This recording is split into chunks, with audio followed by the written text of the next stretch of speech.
খরচাপাতি চালাতে পারবে কিনা চিন্তা ছিল। 2000 কি 3000 টাকা নিয়ে ঢাকায় চলে আসি। যে আপনাকে বন্দর মাসুদ বলা হয়, যে আপনি একজন আওয়ামী লীগ নেতাকে বিমানবন্দরে পৌঁছে দিয়েছেন, বিনিময়ে আপনি পৌঁছে 3 কোটি দিয়েছি। টাকা নিয়েছেন, এরকম একটা অভিযোগ। জামাত, বিএনপি, আওয়ামী লীগ ওনাদের পুরো অবস্থানগুলা আমাদের পরিপূর্ণভাবে পছন্দ হয় না। আমি সালাউদ্দিন ভাইকে টার্গেট করে অনেকগুলো কথা বলেছি। সেদিন সালাউদ্দিন ভাই আবার ডেকে নিয়ে হাতিয়ায় আপনার এক ধরনের প্রভাব তৈরি করেছেন। আমি হাতিয়া রাজনীতি থেকেও সরে আসবো, সেটা অন্যদের জন্য ছেড়ে দিব। তামিরি মিল্লাতে যারা পরে সবাই শিবির, আপনি কি শিবির করেছেন কখনো? জামাত শিবির সম্বন্ধে আমার বোঝাপড়া অনেক বেশি এবং আমি বুঝে শুনেই জামাত শিবির করিনি। হাতিয়া থেকে ঢাকায় আসার পথে ফেরিতে আপনি প্রভাব খাটিয়ে নিজের জন্য প্রায় 2.5 ঘন্টা দাঁড় করিয়ে রেখেছেন। জিয়াউর রহমানের আদর্শটাকে আমি ধারণ করি। আমি ছোটবেলা থেকে মেজর জিয়াউর রহমানের একজন ভক্ত। বাংলা ভিশন পডকাস্টে সবাইকে স্বাগত জানাচ্ছি। আমি কেফায়েত শাকিল। আমাদের আজকের পর্বের অতিথি বাংলাদেশের সংসদীয় ব্যবস্থার সবচেয়ে তরুণ এবং সবচেয়ে কম বয়সী সংসদ সদস্য, নোয়াখালী 6 আসনের সংসদ সদস্য আব্দুল হান্নান মাসুদ। তিনি, আমরা জানি যে আব্দুল হান্নান মাসুদ সংসদ সদস্য পরিচয় দেওয়ার আগে তার আরো অনেকগুলো পরিচয় দিতে হয়। তিনি যে জাতীয় নাগরিক পার্টি সেটির শীর্ষ নেতা। একই সঙ্গে তিনি যে পরিচয়টি সবচেয়ে বেশি দিতে হয়, যে তিনি বৈষম্য বিরোধী আন্দোলনের শীর্ষ নেতা। যখন আসলে বৈষম্য বিরোধী আন্দোলনের যারা প্রধান সারির নেতা ছিলেন তারা যখন গ্রেফতার হয়ে যান, সেই সময় সে আন্দোলনের হাল ধরেছিলেন এই হান্নান মাসুদরা। হান্নান মাসুদ, আব্দুল হান্নান মাসুদ কেমন আছেন? আছি আলহামদুলিল্লাহ। বাংলা ভিশনের আজকে পডকাস্টে আপনাকে স্বাগত জানাচ্ছি। শুরুটা করব, যেহেতু বললাম আপনি আসলে আমাদের সংসদের সর্বকনিষ্ঠ সংসদ সদস্য। সর্বকনিষ্ঠ সংসদ সদস্য হিসাবে কেমন কাটছে সংসদের জীবন? সংসদে আসলে বয়স কোনো ম্যাটার করে না। আমি যেটা মনে করি হচ্ছে 50-60 বছরের যিনি নির্বাচিত হয়েছেন তিনিও জনগণের ভোটে নির্বাচিত হয়েছেন। তো আমি 26 বছর বয়সে নির্বাচিত হয়েছি, আমিও জনগণের ভোটে নির্বাচিত হয়েছি। এখানে সবাই সমান আইন প্রণেতা। তো সেই জায়গা থেকে সংসদ আমি বুঝতে চেষ্টা করতেছি, শিখতে চেষ্টা করতেছি। যেহেতু এটা আমার প্রথম সংসদ, আমি একইভাবে ন্যাশনাল রাজনীতিতে দেশের জন্যে, দেশের হয়ে কথা বলার চেষ্টা করতেছি। পাশাপাশি নিজের লোকালিটি নিয়েও কথা বলার চেষ্টা করতেছি, যেখান থেকে আমি নির্বাচিত হয়েছি। আমি একটা জিনিস ফিল করি, আমার অঞ্চলের মানুষজন আমাকে নির্বাচিত করেছে তাদের দায়বদ্ধতা থেকে এবং তাদের প্রতি আমার দায়িত্ব রয়েছে। আমার পাশাপাশি যেদিন আমি নির্বাচিত হয়েছি সেদিন আমি আর শুধুমাত্র হাতিয়ার নেই। সেদিন থেকে আমি পুরো বাংলাদেশের একজন আইন প্রণেতা। পুরো বাংলাদেশের মানুষজন আমাদের দিকে তাকিয়েছে। আমরা দেশের পরিবর্তনের স্বার্থে কি বলছি, কি আদায় করে নিচ্ছি, এতটুকুই। সেই জায়গা থেকে আমরা কথা বলে যাচ্ছি। এবং আপনি অবশ্যই, আমি সহ আমাদের জাতীয় নাগরিক পার্টি এনসিপির যে কয়েকজন সংসদ সদস্য আছেন তাদেরকে সবচাইতে বেশি ভাইব্রেন্ট এবং সবচাইতে বেশি অ্যাক্টিভ দেখছেন সংসদে। এটা ইনশাল্লাহ ধারাবাহিকভাবে চলবে। সংসদে চলতে ফিরতে নানান বয়সী সংসদ সদস্য আছেন, তার মধ্যে কি আন্ডার এস্টিমেট করা বা কেউ ছোট হিসেবে ট্রিট করার এই ধরনের ঘটনা ঘটে কিনা? না, না, না, এরকম কিছু হয়নি। তবে সবাই এ সংসদ সদস্য হিসেবে, সর্বকনিষ্ঠ সংসদ হিসেবে সবাই খুবই আমাকে আদর করেন এবং আমাকে পরামর্শ দেন। ওনারা চান যে হচ্ছে আমরা কথা বলি। এমনকি হচ্ছে আপনারা দেখেছেন হয়তোবা যে হচ্ছে সংসদে আমি সালাউদ্দিন ভাইকে টার্গেট করে অনেকগুলো কথা বলেছি এবং সেই দিন সালাউদ্দিন ভাই আবার ডেকে নিয়ে পিঠ চাপড়ে বলছেন, ভালো করবা ইনশাল্লাহ সামনে, তোমাদের এই শক্ত অবস্থান আমরা চাই। তো হচ্ছে এই যে আমরা যাই বলি সবাই কিন্তু এটাকে, আমরা যে যৌক্তিক সমালোচনা করি, যৌক্তিক কথাগুলো আমরা যা বলি, এটা সরকারি দল বলেন, বিরোধী দল বলেন, সবাই খুব ভালোভাবে গ্রহণ করে এবং আমাদেরকে আরো উৎসাহ দেয়। আচ্ছা, আপনার খুব কম বয়সে সংসদে প্রবেশ করেছেন। রাজনীতিতে কি আপনি আসলে এই বৈষম্য বিরোধী আন্দোলনের মধ্য দিয়ে এসেছিলেন, না তার আগে থেকে? আমি এর আগে ছাত্র অধিকার পরিষদে কয়েক মাস, 2-3 মাস ছাত্র অধিকার পরিষদ করেছিলাম। তারপর সেখান থেকে বের হয়ে আমরা গণতান্ত্রিক ছাত্র শক্তি গঠন করেছি। তারপর হচ্ছে বৈষম্য বিরোধী ছাত্র আন্দোলন এবং হচ্ছে গণ অভ্যুত্থান। তো জাতীয় রাজনীতিতে গণ অভ্যুত্থানের মধ্য দিয়েই প্রবেশ। আমি একটা জিনিস মনে করতাম, ছাত্র রাজনীতির অলওয়েজ আমার যেটা মনে হতো, ছাত্র রাজনীতির থেকে একজন মানুষ পেতে পারে, সর্বোচ্চ যেটা পেতে পারে সেটা হচ্ছে অভ্যুত্থানের নেতৃত্ব দেয়া আর সেকেন্ডলি যেটা পেতে পারে ছাত্র রাজনীতি থেকে সেটা হচ্ছে ডাকসু জাকসু, মানে ছাত্র সংসদের ভিপি নির্বাচিত হওয়া। হুম। তো যখন অভ্যুত্থানের নেতৃত্ব দিয়ে একটা সফল গণ অভ্যুত্থান হয়ে গেল, তখন আমি ভাবলাম যে আমি তো তার চাইতে আরো ভালোটা পেয়েছি, সুতরাং আমার এখানে ডাকসু জাকসু নিয়ে ছাত্র সংসদ নিয়ে চিন্তা না করে এখন আমার ন্যাশনাল রাজনীতিতে ফোকাস দেওয়া দরকার। কারণ ছাত্র রাজনীতিতে যেটা দেয়ার ছিল সর্বোচ্চটা দেয়া শেষ হয়ে গেছে। আর নতুন ভাবে আবার নিজেকে আবার পিছিয়ে এনে ছাত্র রাজনীতি না করে ভালো হবে। সেখান থেকে আমি সেই 5ই আগস্ট সন্ধ্যাবেলা থেকেই, মানে বিকাল বেলা থেকেই আমি জাতীয় রাজনীতি শুরু করি এবং তার সফলতা আমি সুফল আজকে আমি জাতীয় সংসদে। উম, এই আপনি এরপরে দেখেছি আমরা যে হাতিয়ায় আপনার এক ধরনের প্রভাব তৈরি করেছেন, সেটা সেদিনই আপনি প্ল্যান করেছেন। হ্যাঁ, না আমি সবসময় মনে করি যে আমি লাইফে ছাত্র রাজনীতি থেকে আমাকে কি পেতে হবে এবং তারপরের ধাপে আমি কি পাবো এবং দেশের মানুষকে আমি কি দিব, এই দুইটা আমি সবসময় একটু ভাগ করে রাখতে চেষ্টা করি। যেমন আমার প্রথম ধাপে আমার ছাত্র রাজনীতি থেকে আমার টার্গেট ছিল হয় গণ অভ্যুত্থান, না হয় ছাত্র সংসদের ভিপি নির্বাচিত হওয়া, প্রেসিডেন্ট নির্বাচিত হওয়া। যখন গণ অভ্যুত্থানের নেতৃত্ব দিয়ে ফেলছি তখন আমার মনে হলো যে এখন জাতীয় রাজনীতিতে নিজের অঞ্চল হাতিয়াকে কিছু দেয়ার পালা। তো দ্বীপ হাতিয়াকে আমি কিছু দিতে চাচ্ছি, এদের মৌলিক সমস্যাগুলো সমাধান করতে পারলে আমি সেখানে রাজনীতিটাও আমি একটা সময় এসে হয়তো 5 বছর 10 বছর বা 15 বছর, যে কয়দিন লাগে, আমি 15 বছর মেয়াদে একটা প্ল্যান রেখেছি যে দ্বীপ হাতিয়ার নদী ভাঙ্গন রোধ, অসহায় নিরীহ মানুষজনকে পুনর্বাসন, ভূমি বন্দোবস্ত জটিলতা এবং হচ্ছে সন্ত্রাস মুক্ত করা, এই কয়েকটা বিষয়, চিকিৎসার ব্যবস্থা করা, যাতায়াত ব্যবস্থার উন্নয়ন করা, এই 4-5টা বিষয় তালিকাভুক্ত করে রেখেছি। এই 4-5টা বিষয় সমাধান করে আমি হাতিয়া রাজনীতি থেকেও সরে আসবো, সেটা অন্যদের জন্য ছেড়ে দিব। মানে একটা সময় ধরে আমার সারা জীবন ধরে যে হাতিয়াতে এমপি হতে হবে, আমার এই ধরনের টার্গেট নেই। আমার জন্মভূমির জন্য আমার যা দেয়া সেটা আমি 10 থেকে 15 বছর ভিতর দিয়ে তারপর হচ্ছে সেখান থেকে বের হয়ে এসে আমি এরপর হচ্ছে জাতীয়, ন্যাশনালি, ঢাকা শহর, চট্টগ্রাম শহর, মানে হচ্ছে ন্যাশনালি আমি আপনার জন্য এটা ন্যাশনকে সুযোগ দেওয়ার আছে, জন্য আপনার যেহেতু এখন চিন্তা বয়স করবো কম, ইনশাল্লাহ। এটার অনেক সুযোগ আছে। আপনার এই রাজনীতির দীক্ষাটা কোথা থেকে শুরু হয়েছিল, কোন বয়স থেকে? আমার রাজনৈতিক দীক্ষাটা যদি আপনি বলেন, আমি খুব ছোটবেলা থেকেই পত্রপত্রিকা পড়তাম এবং হচ্ছে আমার হৃদয়ে দাগ কাটতো আমি যখন দেখতাম যে হচ্ছে আমার বাড়ির পাশে যারা ছাত্র দল করে, যুব দল করে, যারা কিংবা শিবির করে, তাদেরকে কথাই কথাই মানে হচ্ছে তুলে নিয়ে যাওয়া, তাদের উপর হামলা করা হচ্ছে, কারো আঙ্গুল কেটে দেওয়া হচ্ছে, কাউকে কথায় কথায় গ্রেপ্তার করা হচ্ছে, কাউকে গুম করা হচ্ছে, মানে এই ধরনের দৃশ্যগুলো যখন আমি দেখতাম তখন 2011, 12, 13 সাল এই দিকেই বেশি দেখতাম। কারণ আমার বয়স ছিল মাত্র তখন আপনার আমি ক্লাস 6-7-এ পড়ি, 14 সালে আমি ক্লাস 8-এ হুম। পড়ি। তো 11 সালে ক্লাস 5-এ পড়ি। তখন আমার এগুলা খুব হৃদয়ে লাগতো এবং আমি খুব ক্লাস 5-এ থাকতেই আমি পত্র-পত্রিকা পড়তাম, প্রচুর পত্র-পত্রিকা পড়তাম। আমার বাবা মাদ্রাসার টিচার ছিলেন, ওই মাদ্রাসায় 18 জন শিক্ষক, প্রায় 10-12 জনই 10-12 ধরনের পেপার নিতেন। তো হচ্ছে সেই পেপারগুলো আমি একেবারে ১ম থেকে শেষ পর্যন্ত পড়তাম ক্লাস শেষে এবং সেখান থেকে বিভিন্ন কলামিস্টদের কলাম পড়তাম। হুম। স্পেশালি আলফা জানম, মিনা পাড়া না কি যেন ছিল উনি, মনে হয় মুনাফার, একটা, হ্যাঁ। হ্যাঁ। এরপর হচ্ছে আপনার মাহমুদুর রহমান, এরপর হচ্ছে আমাদের আনু মোহাম্মদ স্যার। ওনারা সবাই যে লিখতেন, আমি এই লেখাগুলা মানে মতিউর রহমান ভাই, হুম। ওনাদের লেখা আমি পড়তাম, অলওয়েজ পড়তাম। মানে একদিনে আমি 4-5টা 7টা 8টা কলামও পড়ছি। এভাবে পড়ে যেতাম। তো এটা কি এইগুলা থেকে আমি মানে নিজেই মাধ্যমিকে?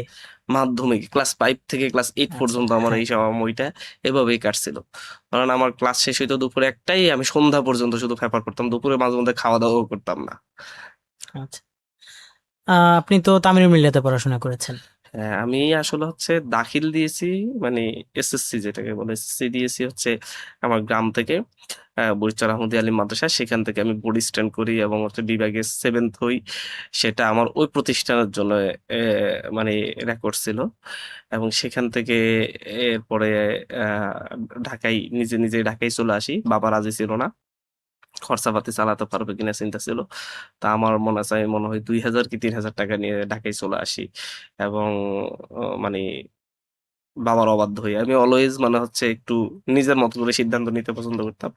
এসে আমি তামিলিয়াতে ভর্তি হই। কিছুদিন ভর্তি না হয়ে ক্লাস করি চুরি করে। হুম। তারপর হচ্ছে আমি ভর্তি হই। ভর্তি ট্রান্সফার করি আরকি ওখান থেকে। এরপর মিল্লাতে টিউশনি করে আস্তে, আস্তে আমি অ্যা বিভিন্ন জনকে পড়িয়ে নিজের মতো করে আমি পড়াশোনা করেছি। আচ্ছা। তামিল মিল্লাতে যারা পড়ে, একটা কথা আওয়ামী লীগ সরকারের সময় আমরা জেনে আসছি যে সবাই শিবির ধরা হতো। আপনারা তো আওয়ামী লীগ সরকারের সময়ই আহ তামিল মিডিয়াতে পড়াশোনা করেছেন। আপনি কি শিবির করেছেন কখনো? এটা ভুল ধারণা যে তামিলনাড়ুতে যারা পড়ে সবাই শিবির। আমি শুধু মিল্লাতের কথা বলবো না, মানে হচ্ছে আমি যেই সার্কেলে বড় হয়েছি পুরোটাই শিবির করছে, কিন্তু শিবির আমি করতে করতে পারি নাই। করতে পারি নাই বলতে হচ্ছে ওই যে বললাম যে হচ্ছে আমি বিভিন্ন লেখনী পড়তাম, তখন থেকেই হচ্ছে আমার শিবিরের প্রতি বিভিন্ন প্রশ্ন জাগতো যে হচ্ছে এভাবে হলে শিবির কিসের রাজনীতি করে বা জামাত ইসলামী কিসের রাজনীতি করে। আমি অলওয়েজ আমি কোশ্চেন করতাম, এটা নিয়ে আমার সাথে তো একটা দ্বন্দ্ব অলওয়েজ তাদের সাথে থাকতো। যেমন ধরুন হচ্ছে মহিলা, আপনি যদি ইলেকশন করতে হয় একটা ইউনিয়নে 3 জন মহিলা প্রার্থী দিতে হবে, সেই মহিলা প্রার্থী আপনার আছে কিনা। এবং একটা চেয়ারম্যান ভালো লোক ভদ্র মানুষ, উনি মন চাইলে যাচ্ছে উনি আর আওয়ামী লীগ বিএনপি করবেন না, জামাতে আসবেন, তো জামাতে আসলে সরাসরি কি উনি চেয়ারম্যান ইলেকশন করতে পারবেন কিনা, নির্বাচন দেওয়া হবে। নির্বাচনে দাঁড়াতে পারবেন কিনা, এবং হচ্ছে নারীদের অংশগ্রহণ কেন নেই। সবসময় এই কোশ্চেনটা আমার থাকতো। এখন তো জামাত অনেক অনেক আগের আধুনিক থেকে হইছে, আধুনিক হয়েছে। অনেক নারীদেরকে জায়গা করে দিচ্ছে, পাশে বসাচ্ছে। শিবির সভাপতির পাশে, শিবিরের ভিপির পাশে, দুই পাশে 2 জন নারীও বসতেছে। এখন তো মানে অনেক বাড়ছে, তবে এখনো পরিপূর্ণ হয়নি। তো তখন থেকেই যে হচ্ছে আপনি যদি এদেরকে জায়গা করে না দেন, তাহলে এই জায়গাগুলো তো তাহলে আপনার দলের বাইরের লোকজন বসে থাকবে। সুতরাং এভাবে আসলে পলিটিক্সটা হয় না। স্পেস করে দিতে হবে, আর লিডারশিপ কোয়ালিটি আপনি তৈরি করতে পারবেন না, নিচ থেকে তৈরি হয়। হুম। এভাবেই মূলত হচ্ছে ওদের সাথে দ্বন্দ্ব। কখন আমাকে অনেক, মানে অনেকেই এসে আমাকে বুঝাতো শিবির করার জন্য করেছেন, আমি সবসময় তাদেরকে এই ধরনের কোশ্চেন করে করে আহ, ইয়ে করে ফেলতাম। মানে হ্যাঁ। আচ্ছা, এখন তো সেই জামাতের সাথে সংসদে বসছেন একসাথে, পাশাপাশি চেয়ারে বসে আহ, সংসদ সংসদ মোকাবিলা করছেন, একই সঙ্গে আবার রাজনীতির মাঠেও আপনারা একসাথে জোটে আছেন। এখনকার জামাতের অবস্থান নিয়ে আপনার বক্তব্য কি? দেখেন যে হচ্ছে জামাতের অবস্থান যদি আমার পুরোপুরি পছন্দ হতো তাহলে তো আমি জামাত করতাম। হুম। আমাদের জামাত, বিএনপি, আওয়ামী লীগ ওনাদের পুরো অবস্থানগুলা আমাদের পরিপূর্ণভাবে পছন্দ হয় না বলেই আমরা জাতীয় নাগরিক পার্টি এনসিপি গঠন করেছি। আমরা এই জন্য এনসিপি করি। ভোটের স্বার্থে আমাদের হয়তোবা জোট বিএনপির সাথে হতে পারতো, আর সেটা হয়নি, আমাদের জামাতের সাথে হয়েছে। এবং বিএনপির সাথে না হওয়ার একটা বড় কারণ ছিল হচ্ছে সংস্কারগুলা বাস্তবায়নের ব্যাপারে বিএনপির কোনো মানে হচ্ছে আহ প্রতিজ্ঞা ছিল না, ওয়াদা ছিল না, সেটা তারা দিতে পারে নাই। তা আমরা নির্বাচনকালীন আমরা সমঝোতা করেছি, এবং হচ্ছে আমরা সংস্কার বাস্তবায়ন নিয়ে আমরা হচ্ছে জামাতের সাথে যুগপৎ আন্দোলন করতেছি, একসাথে আন্দোলন করতেছি। এর বাইরে জামাতের সাথে আমাদের কোনো আলাদা কোনো বোঝাপড়া নেই। আমরা আমাদের রাজনীতিটা দাঁড় করানোর চেষ্টা করতেছি। আমি, যেহেতু আপনি আসবেন, আমি অনলাইনে সার্চ করছিলাম আপনার সম্পর্কে মানুষ কি জানতে চায়। তো সেখানে আমি দেখলাম যে মানুষ অনেকেই মনে করেন যে আপনার মধ্যে জামাত প্রশ্নে এক ধরনের দ্বৈততা আছে। আপনি কি মনে করেন আসলে দ্বৈততা আছে কিনা? জামাত প্রশ্ন দ্বৈততা কেন, বিএনপি প্রশ্ন দ্বৈততা আছে। আমি প্রকাশ্যে আমি বলি যে হচ্ছে আমি মেজর জিয়াউর রহমানের আদর্শটাকে আমি ধারণ করি, এবং আমি ছোটবেলা থেকে মেজর জিয়াউর রহমানের একজন ভক্ত ভক্ত সেই জায়গা থেকে আমি আবার হচ্ছে বিএনপির বর্তমান আদর্শটাকে আমি লালন করি না। তো জামাতের প্রশ্নে দ্বৈততা থেকে আমি একটা সার্কেল থেকে বড় বড় হয়ে উঠেছি, যেখানে হচ্ছে আশপাশে জামাত শিবিরের মানুষজনই বেশি ছিল। হুম। কিন্তু সেই সার্কেলের বাইরে থেকে আমি জামাত শিবির করি নাই। হচ্ছে আমি এর বাইরে গিয়ে ছাত্র অধিকার, ছাত্র শক্তি গঠন করেছি, এর আগে ছাত্র অধিকার পরিষদ করেছি।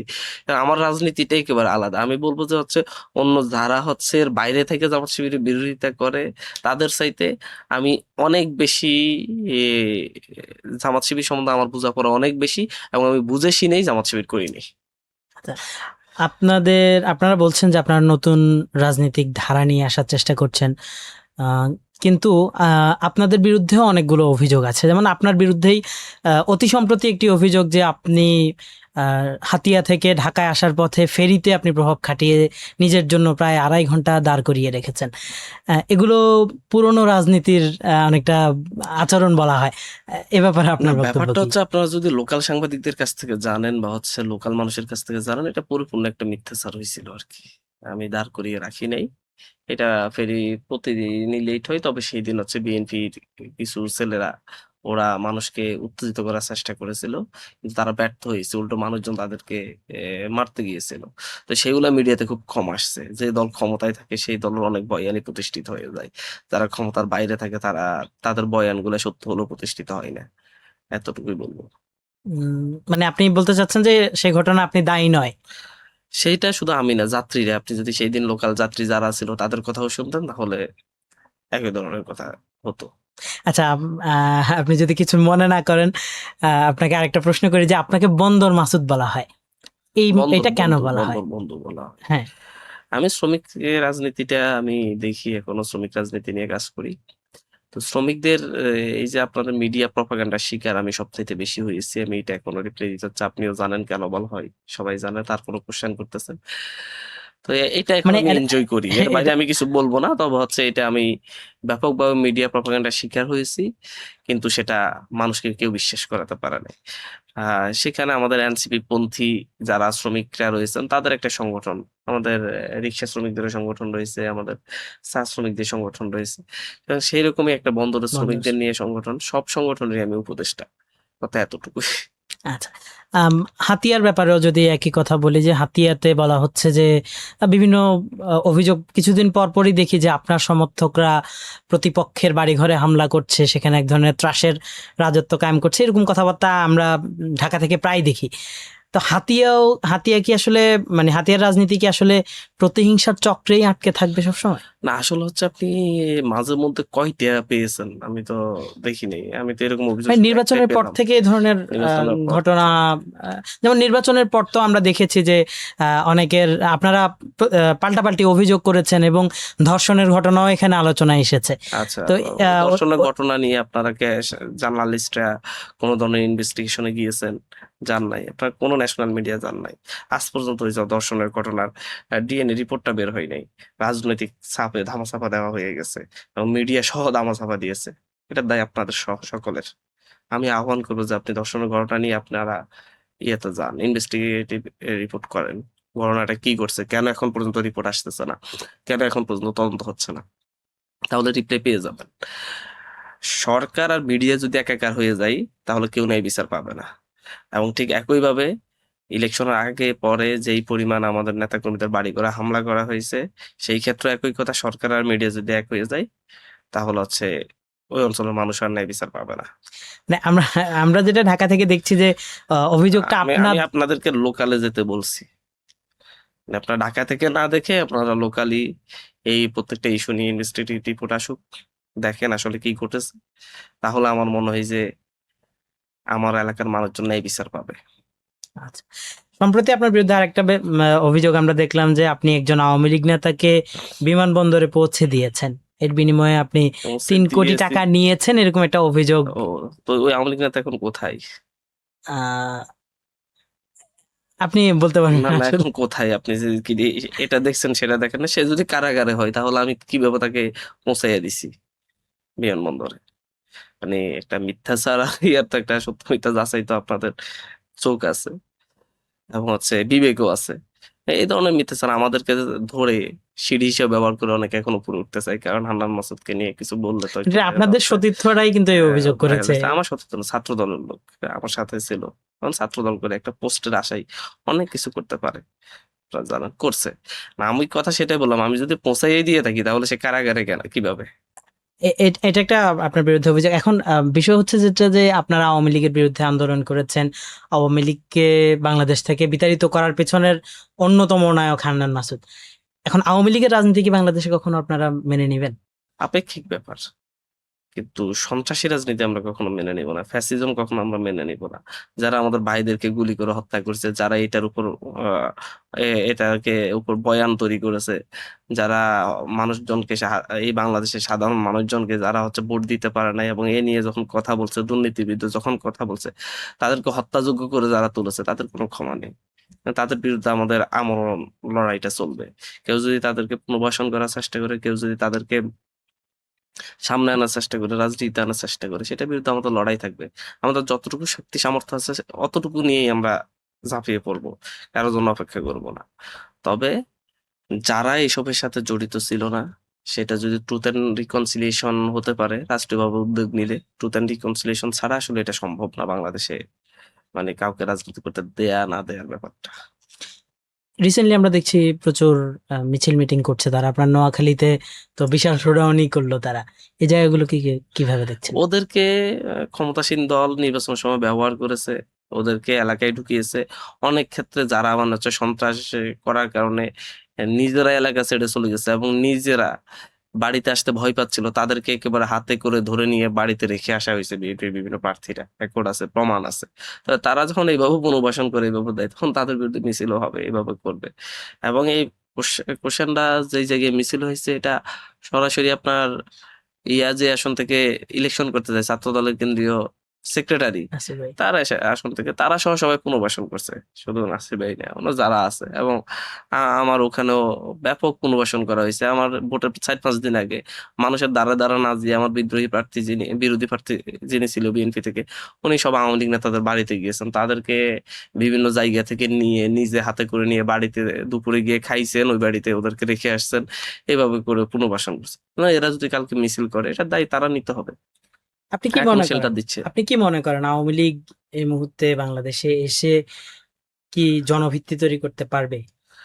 দেখেন, আওয়ামী লীগ জনভিত্তি তৈরি করতে না পারুক আর না পারুক, আওয়ামী লীগ সন্ত্রাস করতে পারবে, একটা বিশৃঙ্খলা তৈরি করতে পারবে, মানুষের মধ্যে আতঙ্ক তৈরি করতে পারবে। সুতরাং হচ্ছে সেই সুযোগকে একটা রাষ্ট্রের ভারসাম্য কি নষ্ট করবে কিনা, এটা সরকারের ডিসিশন। কি মনে হচ্ছে সরকারের অবস্থান নিয়ে আপনাদের? সরকারের অবস্থান ধোঁয়াশা। সরকার একদিকে মুখে বলে আমাদেরকে রাজনীতি করতে দিব না, আরেকদিকে তাদেরকে নির্বাচনের সুযোগ করে দিচ্ছে, আরেকদিকে তাদের বিরুদ্ধে শক্ত কোনো স্ট্যান্ড নিচ্ছে না, তাদের বিরুদ্ধে ব্যবস্থা নিচ্ছে না। তো সরকার একই ধরনের সংস্কার নিয়ে যে ধরনের মুনাফিকি করেছে, একই ধরনের মুনাফিকি হয়তো আওয়ামী লীগ প্রশ্ন করতেছে। আচ্ছা, এই সরকারের সকল কার্যক্রম এখন পর্যন্ত গত 3 মাসের কার্যক্রমকে আপনি কিভাবে মূল্যায়ন করবেন? সরকার নিয়মিতই আমাদের সাথে প্রতারণা করেছে এবং এই দেশের মানুষকে প্রতারিত করেছে, সংস্কার ইস্যু থেকে শুরু করে আজ পর্যন্ত। তবে সরকার যে বাজেটটা উপস্থাপন করেছে, সেটা অনেক ক্ষেত্রে যদি বাস্তবায়ন করতে পারে আশা জাগাই, আমি মনে করি। অনেকগুলা প্রশ্ন রয়েছে এবং হচ্ছে আমার মনে হচ্ছে মানে আশা জাগা নিয়ে বাজেট দিল, যেমন হচ্ছে সিগারেট খেতে ভালো লাগে কিন্তু পরবর্তীতে ভিতরের সবকিছু ফুসফুস নষ্ট করে দেয়। সরকার এরকম কিছু করতেছে কিনা দেখা যাক, আমরা দেখতে থাকি। তবে অনেকগুলা দিক পজিটিভ বাজেটের ক্ষেত্রে, অনেকগুলা নেগেটিভ দিকও রয়েছে। আমাদের আহ্বায়ক সেই কথাটা বলেছেন, একসাথে আমরা পুরোটা ফেলে দিইনি। আমরা সরকারের ভালো দিকগুলো আমরা প্রশংসা করি, খারাপ দিকগুলোর আমরা অবশ্যই সমালোচনা করি। তো সরকার প্রথম থেকে আসলে জনগণের সাথে প্রতারণা করতেছে, এতটুকুই বলবো। প্রশাসনিকভাবে সহযোগিতা কতটুকু পাচ্ছেন একজন এমপি হিসেবে? কতটুকুই পাচ্ছি, আমার উপর হামলা করার পরে কেউ অ্যারেস্ট হয়নি, এতটুকুই পাচ্ছি।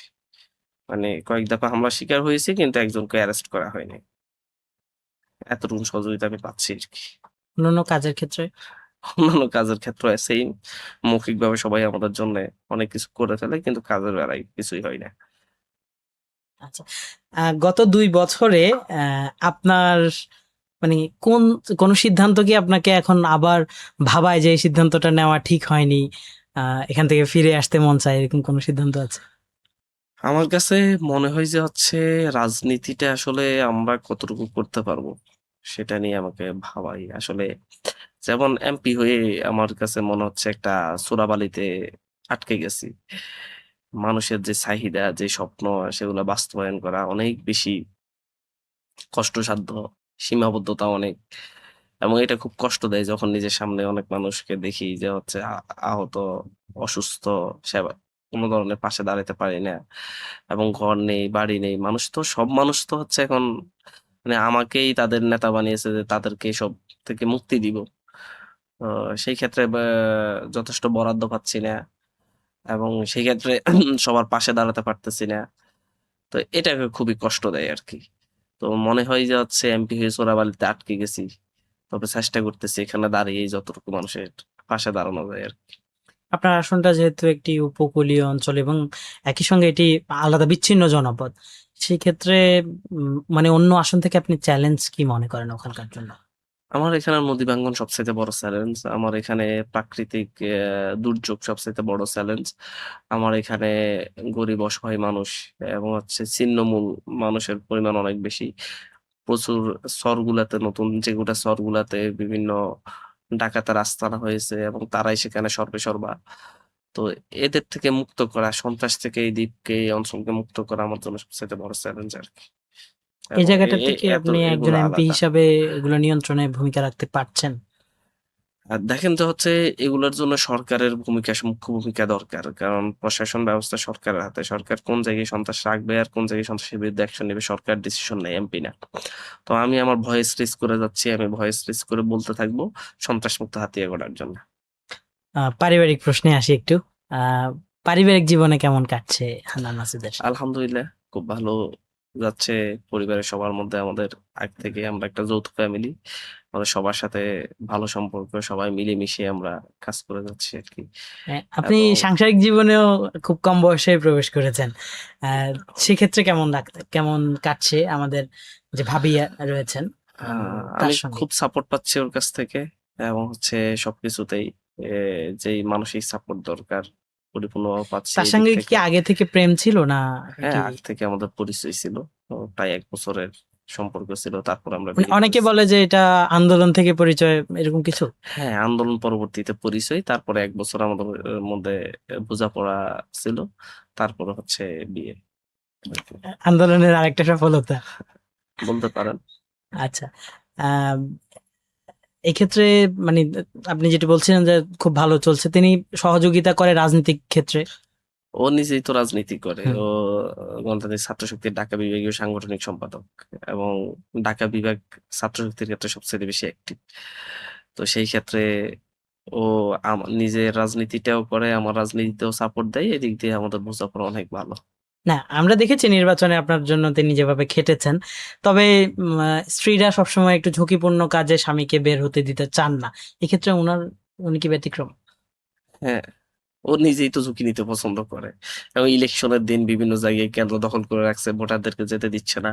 ও নিজে একা একা চলে গিয়েছে, গাড়ি যেখানে গাড়ি চলে না, গাড়ি থেকে নেমে রিক্সা নিয়ে গিয়েছে, এবং হচ্ছে বিভিন্ন কেন্দ্রে ঝুঁকি নিয়ে এজেন্ট ঢুকিয়ে দিয়েছে, নিজে মাইর খেয়েছে কেন্দ্রে গিয়ে, তার উপর হামলা করা হয়েছে, আপনারা নিশ্চয়ই মিডিয়াতে দেখেছেন। তো সে নিজেই ঝুঁকি নিতে পছন্দ করে, সুতরাং আর আমাকে আটকাবে কি? আচ্ছা, আপনার বাবা আপনার সাথে প্রতিদ্বন্দ্বী হিসেবে রাজনীতি করেছে, নির্বাচন করেছিলেন। এতে কি বাবা ছেলের সম্পর্কে কোনো ঘাটতি হয়েছে কিনা? কিছু কিছু আমরা যখন লোকাল পলিটিক্স করতে চাই, কিছু আমাদের পলিটিক্যাল সিদ্ধান্ত নিতে হয় এবং কৌশল থাকে। আমার বাবার নির্বাচনে প্রার্থী হওয়া সেই কৌশলেরই অংশ। তার মানে এটা আপনার ইচ্ছাই হয়েছে। হ্যাঁ। তাহলে তো আর মানে সম্পর্কে নষ্ট হওয়ার কোনো সুযোগ নেই। তো আপনার আম, স্ত্রী কোন দলের এই মুহূর্তে? যেহেতু খেলা চলছে, খেলার জায়গায় যদি আমি যাই, কোন আমরা দলের সবাই সাপোর্টার? বাংলাদেশের সাপোর্টার, তাই? বাংলাদেশে জন্ম নিয়েছি, বাংলাদেশের সাপোর্টার। না, সাধারণত আমাদের যারা বাংলাদেশের মানুষ, বাংলাদেশের পাশাপাশি ফুটবলে যেহেতু বাংলাদেশ খেলে না, একটা দলকে আচ্ছা, সমর্থন সেটা করে। খোলামেলা বললে যে ফিফা ওয়ার্ল্ড কাপে হ্যাঁ, হ্যাঁ, হ্যাঁ। কোন দলের সাপোর্টার হচ্ছে, আমি আর্জেন্টিনার সাপোর্টার, বাই বর্ন। হ্যাঁ।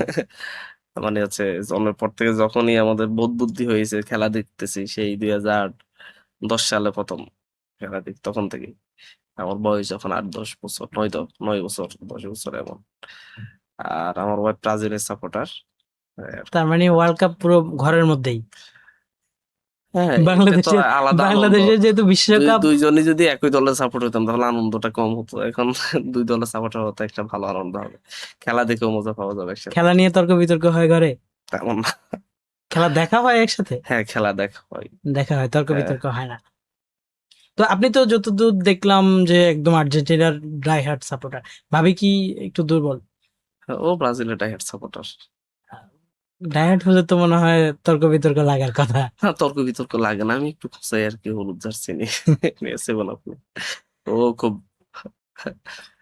খেপে না, আমি খেপাইতে চেষ্টা করি আর কি। আচ্ছা। আপনি মানে কি দেখে আসলে আর্জেন্টিনা সাপোর্টার? এটার কোনো উত্তর নেই, দেখতে দেখতে ভালো লাগছে, স্পেশালি মেসি। মানে হচ্ছে আর্জেন্টিনা মেসি, এটা একটা বিশ্বকাপ পাওয়া দরকার, এই যে এই চিন্তা থেকে আসতে, দেখতে গতবার দেখতে তো ভালো বিশ্বকাপ লাগছে পেয়ে কোনো গেল কারণ ছাড়াই। কোনো কারণ ছাড়াই। হ্যাঁ, এখন যে শুধুমাত্র যে আর্জেন্টিনা আমার খেলা দেখতে ভালো লাগে আর কি, স্পেশালি বিশ্বকাপের সময় আমি প্রায় ম্যাচ গুলো দেখতে চেষ্টা করি, খেলার সৌন্দর্যটা এনজয় করতে চেষ্টা করি। তো আমি একটা কথা বলি যে হচ্ছে, আমি শুধু আর্জেন্টিনার খেলা হলে তখন আর্জেন্টিনার বিপরীতে যে খেলে সে গোল দিলে মজা পাই না, কিন্তু অন্য যে কোনো দলের খেলা হলে যেই দলই গোল দেখে আমি মজা পাই।